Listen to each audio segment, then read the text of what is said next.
কাজের পাশাপাশি বরাবরই সামাজিক যোগাযোগ মাধ্যমে সরব আস্থা হবে ভাবনা সোমবার দুপুরে বেশ কয়েকটি ছবি পোস্ট করে আবারও নিজের অবস্থানের জানান দিলেন এই অভিনেত্রী।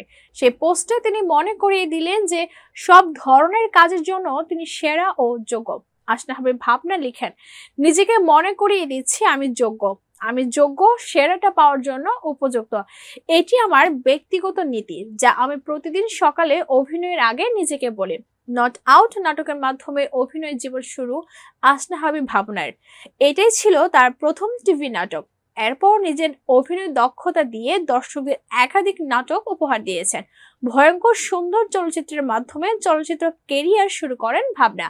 এরপর লাল মুরগির ঝুঁটি, যাপিত জীবন, দামপাড়া, পায়েল ছবিতে অভিনয় করেন।